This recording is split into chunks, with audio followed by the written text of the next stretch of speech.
Gun violence is an issue that has been around for a very long time, with the first reported shooting taking place in 1764.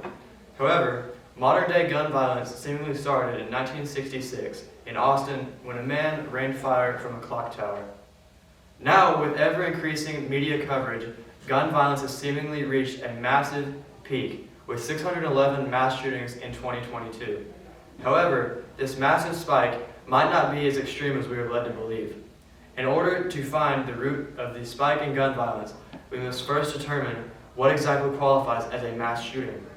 The general consensus of data providers such as Everyday Gun Safety and Gun Violence Archive is that any crime in which 4 or more people are shot is considered a mass shooting. The catch is that the victims do not have to be killed.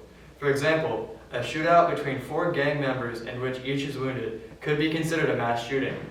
This loophole allows the media to add the buzzword mass to shooting in order to portray the crime as a tragedy in which overwhelming amounts of people are violently murdered by one person with a firearm. Even with this loophole, firearm-related deaths and mass shootings only constitute for 46.6% of all gun-related deaths, even when lumped in with manslaughter involving a firearm. The more overwhelming statistic is actually suicides at a massive 53.4%. This statistic further shows another point, that the base cause of murders is not firearms, but actually mental health.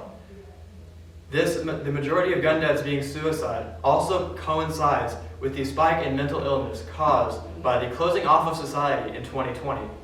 The most popular solution to the issue of gun violence is to outright get rid of guns.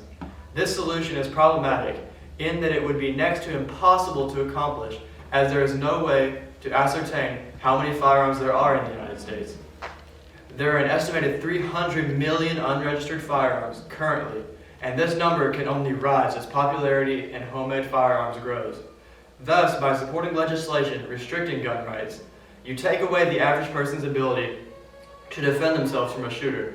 The most effective way to combat gun violence is to support organizations such as the Firearm Policy Coalition, who pushes legislation that effectively protects your rights as a U.S. citizen to access the means to defend yourself.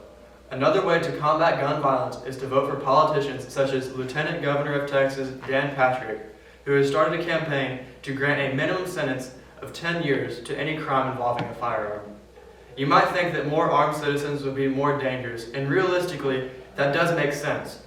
This is why it is important to support organizations such as the National Rifle Association that provide education and training concerning firearms.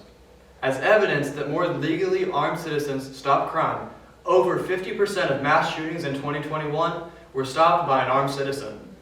In conclusion, the most effective way to combat gun violence in our country is to push for better mental health assistance, push for stricter legislation against those who commit acts of gun violence, spread knowledge and support of our Second Amendment rights nationwide, and finally, arm yourself so you can defend yourself and your loved ones.